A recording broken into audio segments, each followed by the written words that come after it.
शाबाश कौम के बेटे अरशद नदीम, शाबाश।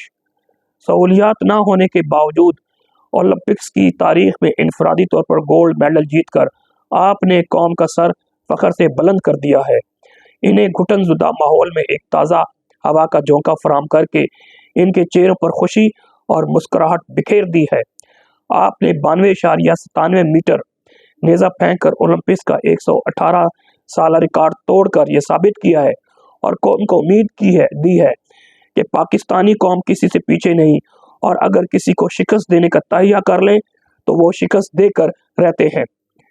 यकीनी तौर पे 92 का नंबर पाकिस्तान की स्पोर्ट्स और पाकिस्तान की सियासत के लिए खुश आइंद है। पूरी कौम को भी दिल की गहराइयों से बहुत बहुत मुबारक हो। वापसी पर अरशद नदीम की जी भरकर हौसला अफजाई कीजिएगा। अस्सलाम वालेकुम मेरे पाकिस्तानियों, आप देख रहे हैं law state with advocate Atiqur Rahman Siddiqui. 2 रोज कबल उलमा व मशाइख कॉन्फ्रेंस बुलाई गई, जिसमें पीडीएम के अपॉइंटेड करदा जो chief of army staff Asim Munir साहब ने भी खिताब किया, और एक जो जुमला उन्होंने कहा था मैं उस बारे में ज़रूर तजिया करूँगा। फरमाते हैं, आइन को ना मानने वाले को हम पाकिस्तानी नहीं मानते। यकीनी तौर पे भी हम सब पाकिस्तानियों का ईमान है, और यकीनी तौर पे ये भी बात हम मानते हैं और ईमान है कि शरीयत को ना मानने वाले भी मुसलमान नहीं हो सकते। अगर इस बयान की इस्तेदलाल की तशरीह करें तो आइन को ना मानने वाले, उसे तोड़ने वाले, उसे मुअत्तल करने वाले, उसे सबवर्ट करने वाले, उसे कागज़ का टुकड़ा करार देने वाले, इसका 77 सालों में मजाक बनाने वाले, अल मुख्तसर इसे ना मानने वाले सरे फहरिस्त जर्नल और इनका साथ देने वाले हैं। 1958 में जनरल अयूब ने गद्दारी की, 1969 में जनरल यहिया ने गद्दारी की, 1977 में जनरल ज़ियाउल हक ने गद्दारी की, 1999 में जनरल परवेज़ मुशर्रफ ने गद्दारी की, और इसके बाद 2022 में जनरल कमर बाजवा ने गद्दारी की, और इसके बाद जो आप कर रहे हैं पूरी कौम को इल्म है। हामिद मीर फरमाते हैं, शरीयत के हवाले से जिन्होंने बात की थी कि शरीयत और आइन को नहीं मानता, इसे हम पाकिस्तानी नहीं मानते। ज़रा पता करवाएं कि आज जब लापता पीटीआई एमएनए हाजी इम्तियाज़ की मुल्तान एयरपोर्ट पर गिरफ्तारी डालकर कहा गया कि वो कतर फरार हो रहे थे तो इनके पास पासपोर्ट नहीं था। झूठ बोलने वाली रियासती इदारों पर कौन एतबार करेगा। और इसी चीज़ को बढ़ाते हुए हाजी इम्तियाज़ साहब के बारे में बता दूं कि इन्होंने 2,18,000 वोट लिए थे मंडी बहाउद्दीन से, और मियाँ वाली में सबसे ज़्यादा पीटीआई के नुमाइंदे ने वोट लिया, और उसके बाद सबसे ज़्यादा वोट लेने वाले ये हाजी इम्तियाज़ चौधरी हैं, जो कि चौधरी इजाज़ के भाई हैं। और 1 माह से इनको अगवा किया हुआ है, और उनकी वालदा को, उनके घर वालों को चीखें दी जाती हैं, दिलाई जाती हैं, और कहा क्या जाता है कि जनाब आप पीटीआई को छोड़ दें, आप नून को ज्वाइन कर लें, आप ज़रदारी टोला को ज्वाइन कर लें। लेकिन ये नहीं माने, ना इनके घर वाले माने। इनको हैट्स ऑफ कहता हूँ। और इसी बात को शरीयत और आइन के हवाले से कल जो अजहर मशवानी के 2 भाई हैं, उनका जो हैबियस पिटिशन फाइल थी इस्लामाबाद हाई कोर्ट में डॉक्टर बाबरवान साहब ने की, और उस दौरान मियाँ गुल हसन औरंगज़ेब साहब ने 3 क्वेश्चन करके डॉक्टर बाबरवान को अमिकस कुरै अपॉइंट किया, यानी कि अदालत का Mauvin.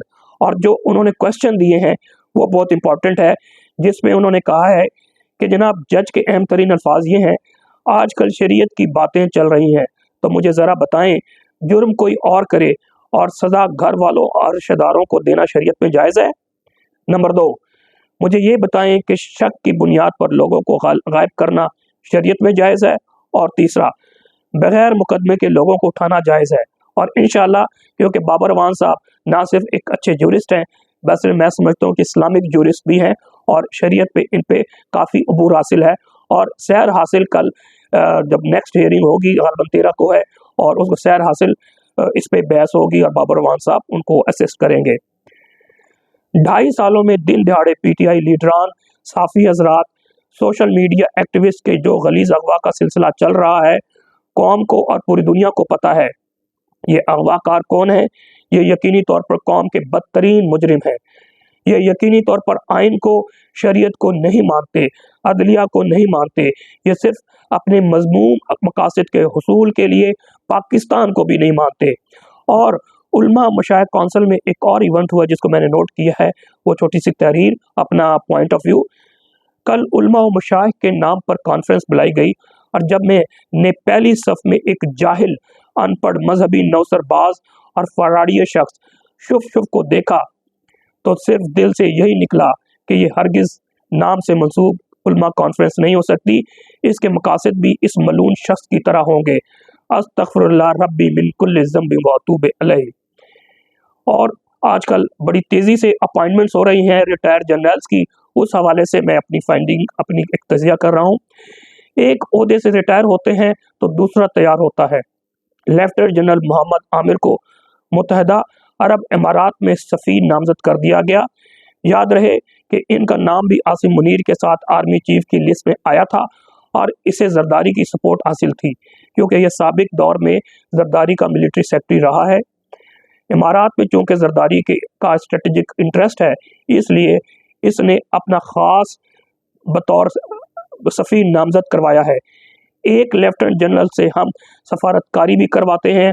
PTA, PTCL, PIA, HEC, NADRA, वापडा का चेयरमैन भी बना लेते हैं। नेशनल टेक्नोलॉजी काउंसिल का चेयरमैन भी बना देते हैं। पब्लिक सर्विस कमीशन का भी चेयरमैन और सरबराही दे देते हैं। नैब का चेयरमैन भी बना लेते हैं।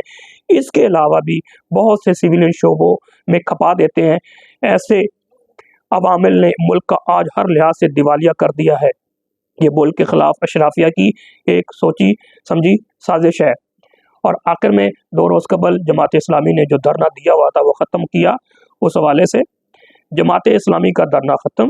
बिजली सस्ती होने के बजाय 2.5 रुपये फ़ी यूनिट फ्यूल एडजस्टमेंट की मद में मज़ीद इजाफा। मौला खुश रखे। मैं पहले ही कह चुका हूँ कि जमात इस्लामी TLP की B टीम बनाकर लाई गई थी। उन्हें बिठाया गया, उन्हें बुलाया गया, बिठाया गया और फिर उठाया गया। मकसद किसी न किसी तरह से PTI के वोट बैंक को नुकसान पहुंचाना है, जिसका हाफिज नईम और सिराजुल हक दीगर मुकर्रिरीन ने बरमला इजहार किया। बाकी उन्होंने अब तक अपने फॉर्म 45 इस्लामाबाद के 3 हलकों के PTI को नहीं दिए। ये मैं अपनी पूरी जिम्मेदारी के साथ कह रहा हूँ। और कल पाकिस्तान तहरीक इंसाफ के चेयरमैन बैरिस्टर गौहर ने एक रिक्वेस्ट की है कि जनाब जो हमारे पुईनी जज हैं सुप्रीम कोर्ट के जस्टिस मंसूर अली शाह, उनका बहैसियत chief justice of Pakistan notification करवाया जाए क्योंकि बहुत टाइम कम रह गया है। जबकि आपको याद होगा कि जब काजी फायज ईसा साहब की नोटिफिकेशन होना था तो 88 दिन, तकरीबन 3 महीने पहले उनका नोटिफिकेशन हो गया था। लेकिन ये अब तक इससे साबित हो रहा है कि अब तक ये बातिल कुव्वतें, ये फस्ताई कुव्वतें कोशिश कर रही हैं कि किसी न किसी तरह से हम इसको लिंगर ऑन करके और किसी तरह 2/3 मेजॉरिटी के साथ हम आइन के साथ खिलवाड़ करें और फिर अपने मजबूत मकासद के हसूल के लिए फर्दर हम बढ़े, जिसमें बहुत सी एक्सटेंशन होंगी और अपने मकासद की ये तरमीम करना चाहेंगे। लेकिन इंशाअल्लाह जो एक अल्लाह, एक इनकी रज़ा होती है, एक अल्लाह की रज़ा होती है, हावी अल्लाह की रज़ा होती है। इंशाअल्लाह पाकिस्तानी अवाम अपने अच्छे जजों के साथ, रिस्पेक्टेबल जजों के साथ, जो आइन और कानून के साथ खड़े हैं, जो अपने कॉन्शियंस के साथ खड़े हैं, खड़े रहेंगे। चाहे वो इस्लामाबाद हाई कोर्ट के हैं या सुप्रीम कोर्ट ऑफ पाकिस्तान के हैं या किसी भी हाई कोर्ट के या लोअर जुडिशरी के हैं, हम उनको सलाम करेंगे, हम उन्हें सलाम करते हैं और करते रहेंगे। इज़्ज़त अल्लाह देता है बेशक, लेकिन इज़्ज़त आपने भी बनानी होती है। चाहे वो मजिस्ट्रेट है या सेशन जज होगा या हाई कोर्ट के, सब की इज़्ज़त बराबर है। जो आइन और कानून के मुताबिक फैसला करेगा और इन फस्ताइयों को आप आइन और कानून के मुताबिक जवाब देंगे, कौम आपके साथ खड़ी है। नस्लें संवर जाएंगी और नस्लें बिगड़ सकती हैं। जो यजीयत के रास्ते पर चलेगा चंद पैसों के टकों की खातिर या किसी ब्लैकमेलिंग पे, उसका नाम भी मिट जाएगा, उनकी औलादों का नाम भी मिट जाएगा। और जो हुसैनियत के रास्ते पे जजेस चलेंगे, यकीनी तौर पे ये मुनसिफी, ये अल्लाह का काम है। अल्लाह ने वदियत की है आपके पास, तो अल्लाह के इस आपने मैंडेट को, इस कैरेक्टरिस्टिक्स को आपने पूरी तरह से दिल में बिठाना है और बिला खौफ व ख़तर इस्लाम और शरीयत के मुताबिक, आइन और कानून के मुताबिक, फितरी इंसाफ के मुताबिक आपने इंसाफ प्रोवाइड करना है।